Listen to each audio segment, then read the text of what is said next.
Hello everyone. Welcome to my channel. Please subscribe and keep watching more details. Erika Jayne new embezzlement nightmare. Bravolebrity's attorney accused of stealing millions of dollars from the U.S. government to fund her lavish lifestyle. A high-priced attorney and close friend of Erika Jayne has been accused of stealing millions of dollars in COVID relief funds to pay for her lavish lifestyle, RadarOnline.com can exclusively report. The Real Housewives of Beverly Hills star saw her bank account evaporate when her husband, Tom Girardi, was found guilty of embezzling money from his own clients. Jayne is already facing a lawsuit from designer Christopher Sila, who faced false federal fraud charges after being accused of charging over $800,000 on Jayne's American Express card between 2014 and 2016. After the charges against him were dropped, Sila sued Jayne and two former Secret Service agents for $18 million for allegedly violating his constitutional rights and engaging in malicious prosecution. Now, Sila has sued Jayne's attorney, James Wilkes, accusing him of being the mastermind of a conspiracy to delay and derail the designer's initial lawsuit, while also claiming Wilkes swindled government money to funnel to his friend. According to the federal lawsuit, which RadarOnline.com has obtained, the source of the funds that Wilkes used to pay, invest in, or loan Erika Jayne and her team, and to pay attorneys to defend Erika Jayne and team in other lawsuits, were two COVID loans from the Paycheck Protection Program, PPP loans, in the amounts of $2,393,079 and $2 million. The U.S. Small Business Administration forgave both of these loans, which were meant for salaries for employees who would otherwise be laid off due to the COVID-19 pandemic. To score the big payout, Wilkes allegedly lied about how many employees were on payroll, and falsely represented to the PPP that his firm had 40 full-time positions more than it actually had. Wilkes has yet to respond to the lawsuit. As RadarOnline.com has previously reported, Sila's Marco Marco fashion house was raided by federal agents on January 11, 2017, in connection with the allegedly fraudulent charges. The case against Sila was ultimately dismissed in September 2021, roughly 5 years after he was first indicted, but he argued he lost out on profits totaling tens of millions of dollars due to Jayne's fraud allegations and the subsequent indictment against him. 2 years ago, Sila and a business partner filed an $18.2 million lawsuit against Jayne, the two former Secret Service agents, American Express, and others, alleging malicious prosecution, conspiracy, and violations of his constitutional rights. The complaint argues, any investigation at all, or review of the evidence seized in January 2017, would have uncovered that Marco Marco and Sila had documented proof that all costumes and services had been supplied to Jayne, that all the charges were authorized, and that no fraud occurred. Meanwhile, the lawsuit suggested that Jayne and her embattled ex-husband made the $800,000 fraud claims against Sila and Marco Marco in 2016 due to mounting pressure to pay for Jayne's extravagant lifestyle and clothing. Erika Jayne thought she was finally climbing out of the wreckage. After years of legal battles, headlines, court hearings, and the relentless swirl of scandal that chased her from Beverly Hills mansions to Bravo confessionals, the storm had begun to quiet. She was back on stage. Back in sequins. Back in control. But late one November evening, a new thunderclap tore across her carefully reconstructed world.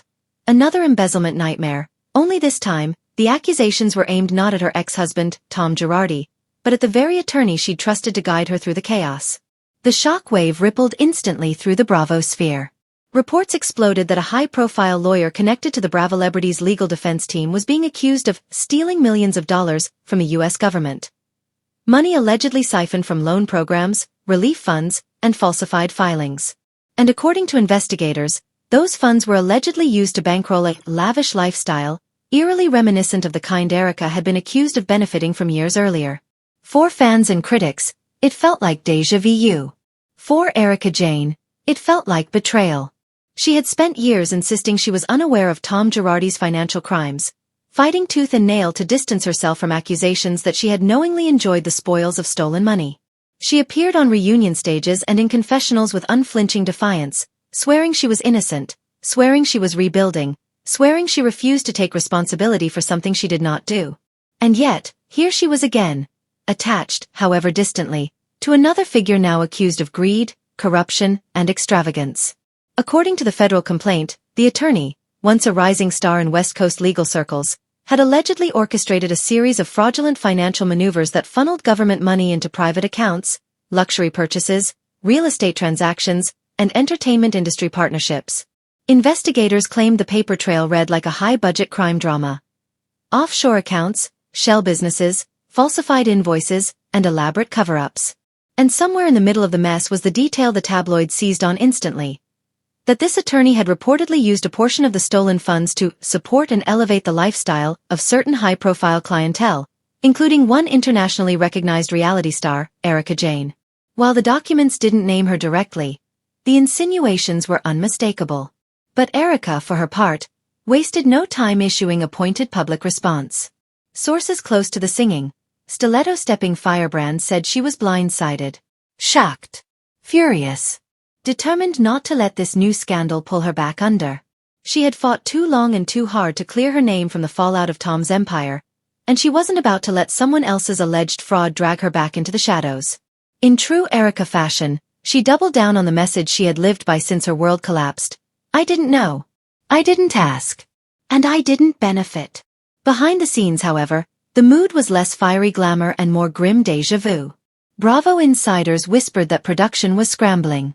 After all, Erika's real-life legal drama had fueled several seasons of The Real Housewives of Beverly Hills, turning her into one of the franchise's most controversial and commercially potent figures. A new legal scandal, especially one involving an attorney within her orbit, was both a nightmare and a ratings dream. Producers reportedly debated whether to lean into the chaos or give Erika space to respond in her own time.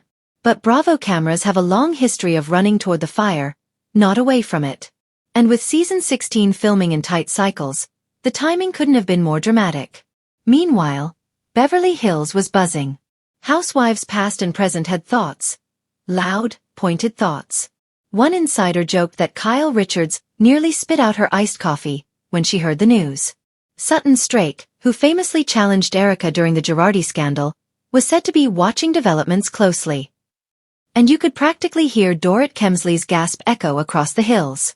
But this story wasn't about bickering in a Bel Air backyard. This time, the stakes were more severe.